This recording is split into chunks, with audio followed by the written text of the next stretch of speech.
Merci d'accepter de changer avec nous sur quelques informations liées véritablement aux jeux et aux enjeux du développement en Afrique portés par les jeunes et les femmes. Nous partons de quelques constats. Le premier est celui de cette jeunesse confrontée à un chômage structurel du fait de la faiblesse de notre tissu d'entreprise et la rareté justement des emplois. Il faut rappeler aussi que la jeunesse est confrontée aujourd'hui à autre chose qui est celle de l'urbanisation des villes qui se fait malheureusement sans industrialisation. Il faut rappeler dans cette démarche que 17 millions de jeunes rentrent sur le marché de l'emploi chaque année et ce n'est pas évident. Ces chiffres vont de façon progressive augmenter au moins jusqu'en 2023. Il faut aussi voir le fait que ces jeunes sont de plus en plus formés. Et l'exemple du printemps arabe et d'autres conflits sur le continent nous rappelle l'urgence de se mettre au chevet de cette jeunesse désœuvrée. C'est ce qui justifie véritablement le lancement de la modeste équipe d'experts que nous sommes dans le chantier citoyen de la création d'entreprises et du développement de la PME portée par les jeunes et les femmes en Afrique autour d'un programme que nous avons appelé PME Afrique. PME Afrique est partie déjà de quelques actions que nous avons commencées il y a à peu près une demi-douzaine d'années au Sénégal, en termes de phase pilote, il faut le rappeler. Donc, ces programmes qui ont démarré par un modeste concours de création d'entreprise que nous avons lancé en 2012, qui achevait véritablement quelques réflexions. Ce concours de création d'entreprise a vu la participation de 577 porteurs de projets à travers 4 régions du Sénégal. C'est des 577, nous avons réussi à faire un petit casting, comme on le dit dans le jargon, pour retenir 177 porteurs de projets. Et des 177, nous avons retenu 91, et puis des 91, à travers une batterie de critères, nous avons conservé 7 porteurs de projets, parce que les moyens nous permettaient d'encadrer uniquement 7 porteurs de projets, qui, à l'heure où je vous parle, sont des entreprises viables et tangibles. Ces porteurs de projets ont suivi ce que nous avons appelé le parcours du créateur. Le parcours du créateur à travers des outils, des mécanismes d'accompagnement structurés et qui aujourd'hui sont des véritables entreprises sur la place sénégalaise.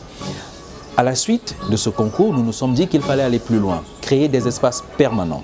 C'est ce qui est justement constitue la charpente de fond de PME Afrique, réunie autour de ce que nous avons appelé la clinique de gestion.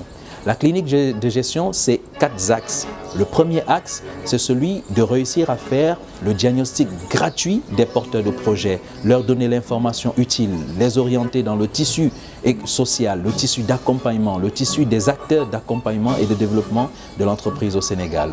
Deuxièmement, c'est l'information et la formation à travers les matinales de la création d'entreprise qui permet à ces jeunes de bénéficier d'un espace de rencontre, non seulement de rencontre, mais de formation autour des axes thématiques. Nous l'avons commencé il y a pratiquement un an, nous l'avons accéléré en octobre 2012 et depuis justement janvier 2015, nous accompagnons à peu près 184 porteurs de projets dans ce moule.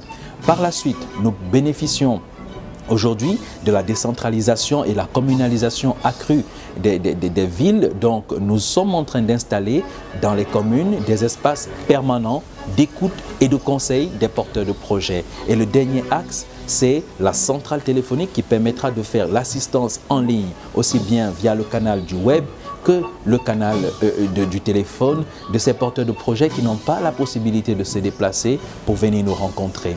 Ces 4 aspects permettent aujourd'hui de positionner le jeune dans le défi du développement de la PME, dans le défi de la révolution des PME. Parce qu'aujourd'hui, nous pensons que la PME, l'entreprise, est le moteur de croissance, l'accélérateur de temps.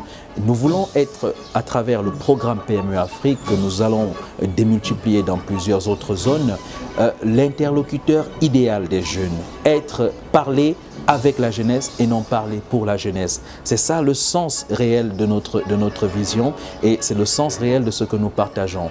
Dans le prolongement justement de ce programme, nous aurons Africa Business Challenge qui va permettre à des entrepreneurs du Sénégal, du Mali, de la Côte d'Ivoire, du Cameroun, du Gabon, du Tchad, justement de se réunir et d'échanger à travers les réseaux numériques leurs expériences, leurs parcours, leurs méthodes et les difficultés qu'ils rencontrent véritablement dans leur parcours de création. Voilà globalement la vision de PME Afrique. Il faut aujourd'hui parler avec la jeunesse et non parler pour la jeunesse. Je vous remercie.